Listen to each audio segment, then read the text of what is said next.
Assalamualaikum warahmatullahi wabarakatuh. Halo anak-anak, nama Ibu Wanti. Pada kesempatan kali ini, Ibu akan menjelaskan tentang tips belajar efektif di rumah. Simak baik-baik ya, dan tonton videonya sampai habis.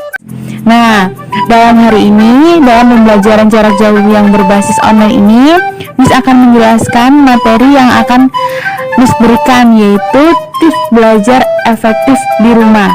Karena selama pandemi ini kalian kan semua belajar di rumah, jadi Miss tuh akan membagikan tips supaya belajarnya itu tetap enjoy, tetap menyenangkan, walaupun dengan jarak jauh tanpa bertatap muka secara langsung.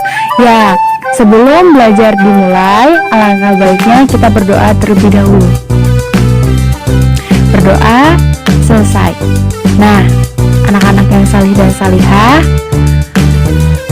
Miss membagikan tips belajar efektif di rumah. Nah, tips yang pertama yaitu belajar di waktu yang tepat. Belajar di waktu yang tepat itu gimana ya? Jadi, belajar di waktu yang tepat itu adalah belajar di rumah membuat waktu belajar yang lebih fleksibel. Anak-anak bisa mengatur jam belajar sesuka hati. Namun, yang perlu diperhatikan, pilihlah waktu belajar di mana kalian bisa fokus untuk memahami materi. Jadi, anak-anak sendiri yang menentukan waktu yang tepat untuk kiranya belajar. Nah, kemudian yang kedua, sediakan tempat yang nyaman untuk belajar. Banyak nih dari kita memilih belajar sambil rebahan di kasur contohnya, atau memang kalau rebahan di kasur memang nyaman ya, tetapi nyaman untuk istirahat. Kalau misalkan belajar sambil rebahan di kasur bisa membuat nantinya malah ngantuk, jadi malah bukannya fokus belajar, malah nanti fokusnya ketiduran. Jadi alangkah lebih baik pilihlah belajar dengan nyaman, tempatnya yang nyaman, dan kalau bisa belajar itu sambil duduk, karena tidak baik untuk belajar sambil rebahan terlalu lama, itu tidak baik, seperti itu. Kemudian yang ketiga, atur area belajar yang nyaman. Nah, gimana sih atur area belajar yang nyaman? Karena sesuatu yang dikerjakan ketika tempatnya itu tidak nyaman, tentu saja kita tidak enak untuk mengerjakan sesuatu. Makanya atur tempat belajar yang nyaman. Belajar sambil rebahan memang menyenangkan, tapi yakin bisa memahami materi dengan rebahan? Tentu Miss pikir gak bisa ya. Ya, sebaiknya kalian harus mengatur ruangan atau area belajar agar lebih nyaman saat belajar. Area yang nyaman akan membuat anak-anak lebih fokus untuk belajar.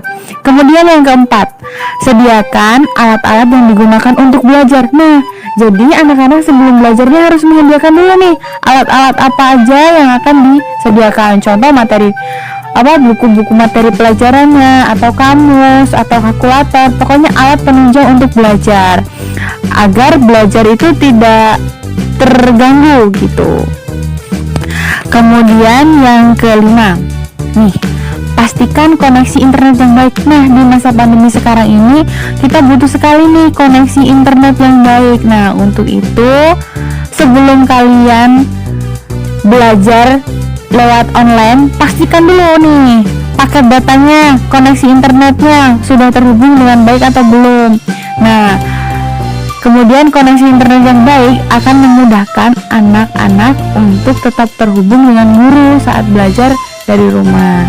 Kemudian yang keenam, sediakan cemilan. Nah, sediakan cemilan ini maksudnya kegiatan belajar tentunya akan membuat tenaga terkuras. Ya, meskipun secara fisik tak banyak bergerak, tetapi belajar menguras tenaga karena berpikir supaya tetap semangat dan tak lelah saat belajar. Sediakan cemilan yang cukup ya. Tapi ingat, belajar lebih baik duduk, dan ingat kalau makan itu harus duduk, nggak boleh berdiri ataupun rebahan.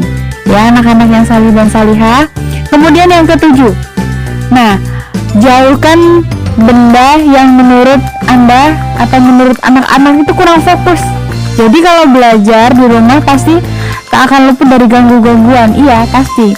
Seperti adanya TV, adanya mainan dan lain sebagainya.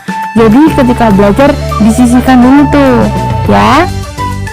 Kemudian yang ke-8, pastikan ruanganmu punya pencahayaan yang maksimal supaya mata dan kepalanya tidak pusing.